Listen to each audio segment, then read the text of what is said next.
Hello friends, welcome back to my channel. My name is Jerso and today we are doing a very late June wrap-up. I was doing my wrap-ups 2 months at a time and honestly I realized I was forgetting parts of the books and my thoughts about the books from the month before. So I was just like, let's try out monthly wrap-ups again, see how I like them and if I can keep up with them.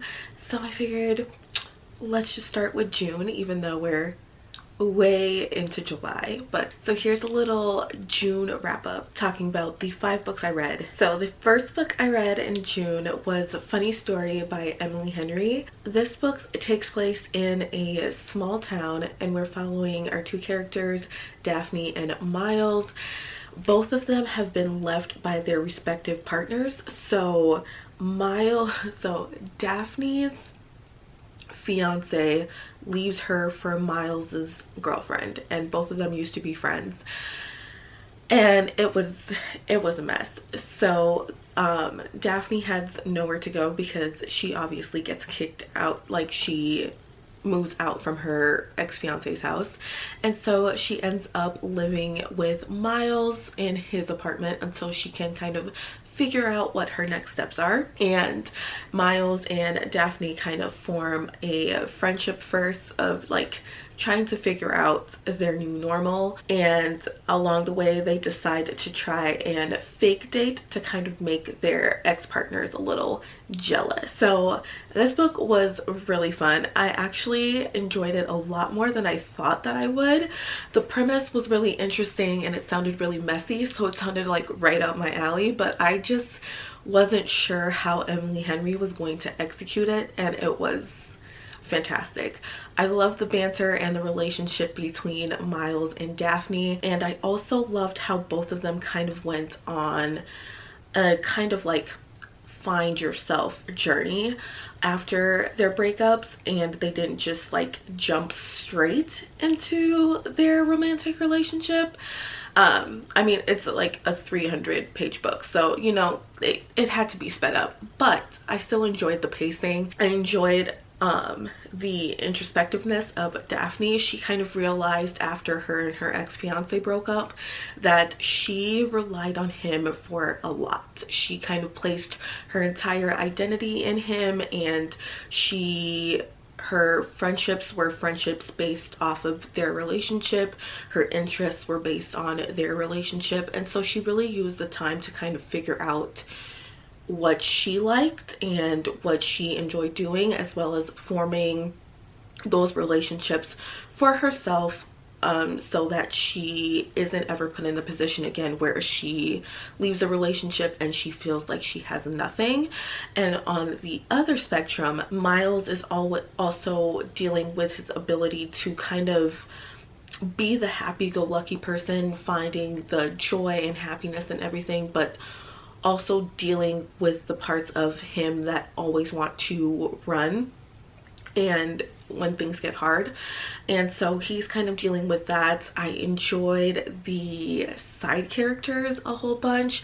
Daphne ends up making a friend at her job that she's been working at that she hasn't made any friends at for this long, and she finally meets a girlfriend there, and I enjoyed her so much and just her ability to just say it as it is, and I feel like that's what Daphne really needed. And Miles's little sister ends up showing up as well, and I enjoyed the dynamic between all of these characters, and I thought it was like really fun, hard-hitting. It isn't one of the most hard-hitting Emily Henry books that I've read so far, but I still really enjoyed it and I had a great time. Also, Daphne's ex-fiance Peter, he was the biggest POS I've ever, like, he deserved to get the door slammed on him every single time.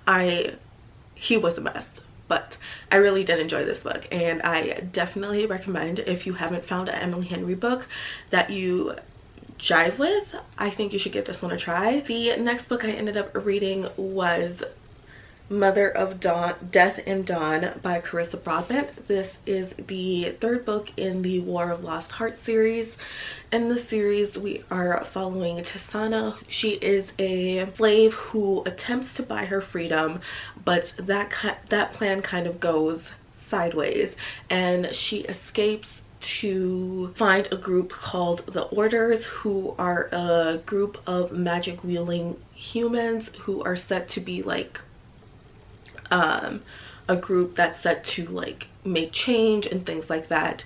And so she pledges her life to them with the promise of them helping her free some of the other slaves. And the plans don't go that way. And this is a series of love, of found family, and of brutal war. And with this being the last book in the series, I think that Carissa Broadbent did a really great job of ending up the series. One thing I will say is Tisana as a main character can be so frustrating because her ability to just volunteer herself as tribute every single time is just it got really frustrating. Especially I feel like within the last book, she started putting her needs and her wants up there a lot more and not being so self-sacrificial. But she still had her moment. This is a fantasy romance, so I enjoyed how the relationship between her and Max continued to grow and develop, and I feel like this series had the most beautiful friendship and relationship between the two main characters that I've read so far. I felt like they really put each other first. They were there for each other at every turn, and it was just so wholesome and nice to see. Like I said, the found family aspect in this series was incredible, and especially within the last book you got to see that a lot more, just like with the friendships and how much they would do for each other even in such brutal situations. This book covers grief and loss and just like dealing with the repercussions of people not being exactly what you think they are, or just letting you down in the most brutalist of ways. I definitely enjoyed the storyline between the human world and the fae world and how that came together in the end of book 3, and I just loved the ending of this book, seeing Max and Tisana kind of deal with the repercussions of the months-long wars that they were a part of and their impact, and just what they do afterwards and how their relationship built and grew after the aftermath of this war. And it was just a beautiful series. I thoroughly enjoyed reading it. They're really thick, but I think it's a good time. You get immersed in the story. The writing is great, and like I said, the romantic relationship in here is fantastic. So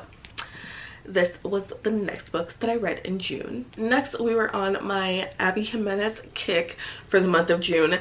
So first I read Yours Truly, and in here we're following Dr. Brianna Ortez and Jacob Maddox. So Brianna is a recent divorcee who is she's struggling a little bit. So not only is she recently divorced from her ex-husband who cheated on her, but she's also dealing with her little brother going through end-stage kidney failure, and if he doesn't get a kidney donor soon, his quality of life isn't great, and he's just dealing with bouts of depression. So Brianna's kind of helping him with that. And then we are also following Jacob, who is a new doctor where Brianna works at, and he kind of starts off on the wrong foot. He suffers from really bad anxiety, especially social anxiety, so he can come off a bit standoffish. And once Brianna isn't chosen right away for a promotion that she really wants, and she finds out that it's because for some reason Jacob needs to be considered for this role as well, she is very upset and a bit angry at him, and so he's dealing with hostility in the workforce at his new job, and also he's also dealing with his ex-girlfriend being engaged to his little brother.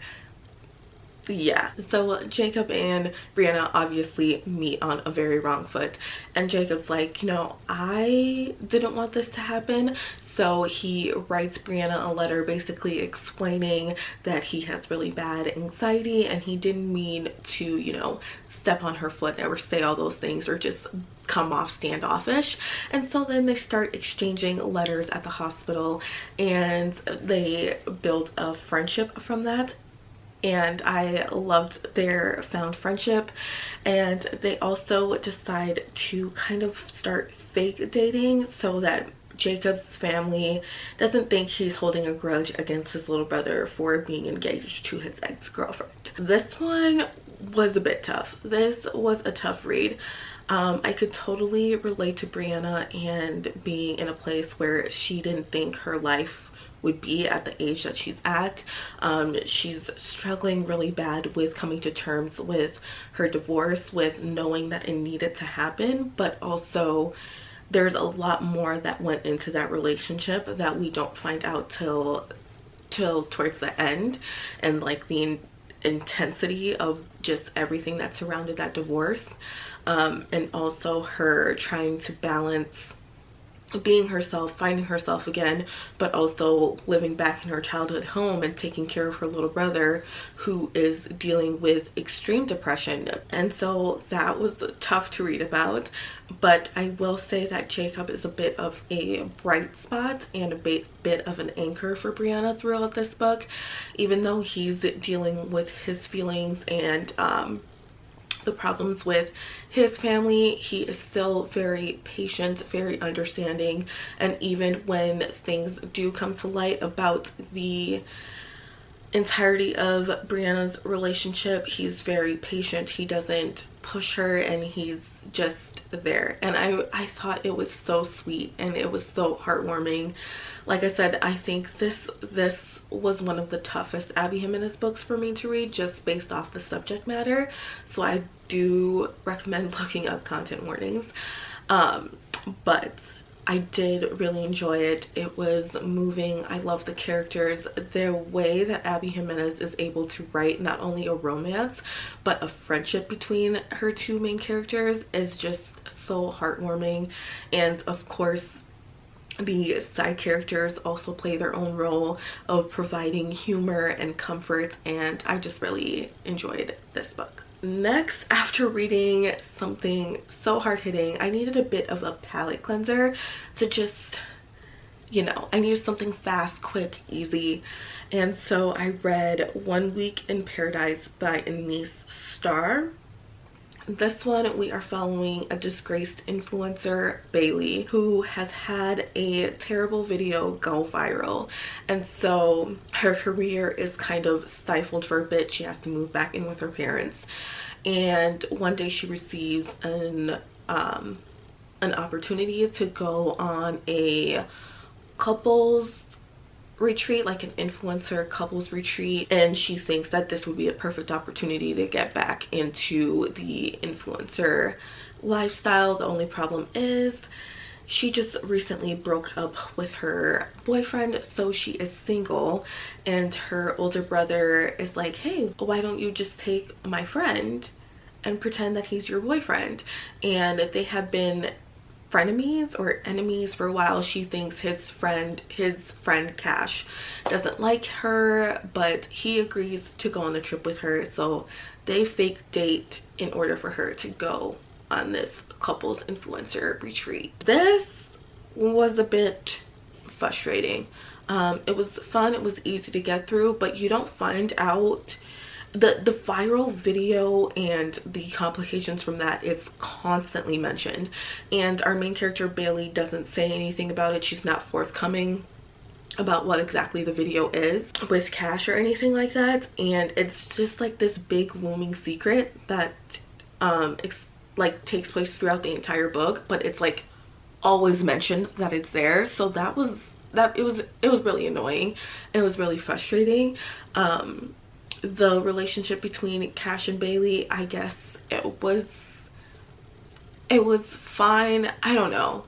I have really conflicting feelings about this because while it was fun and easy to read, I find myself not caring about their relationship or the viral video after a certain point.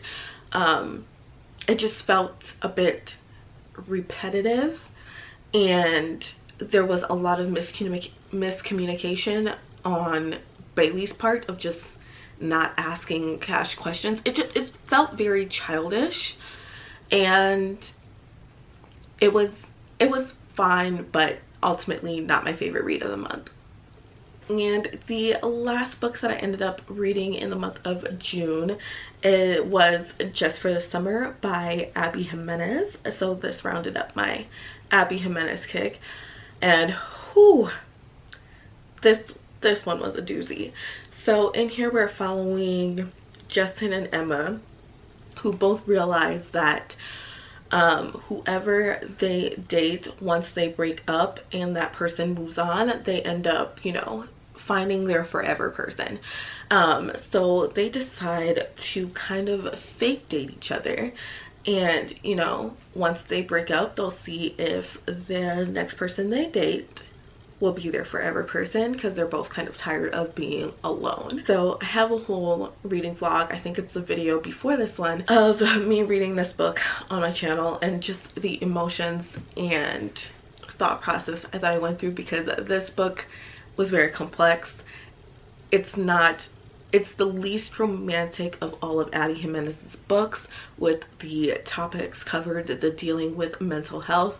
But besides all of that, I did really love the friendship once again and relationship between Justin and Emma.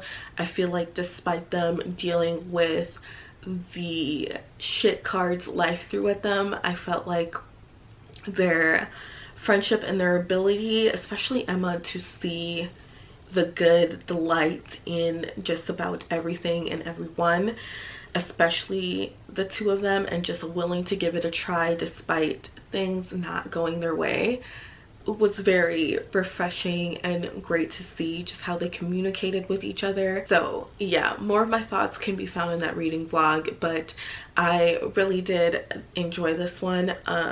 I thought it was lots of fun to see characters from the previous two books show up in this last novel of the series, and despite the hard, heavy topics of mental health and anxiety and just taking on a lot more responsibility than you had thought and planned, I felt like it was handled very well. And I also felt like the balance of the romantic relationship put in there created a lightness to such a heavy book. So I really enjoyed it. Leave me down in the comments what your favorite book of June was, or your least favorite.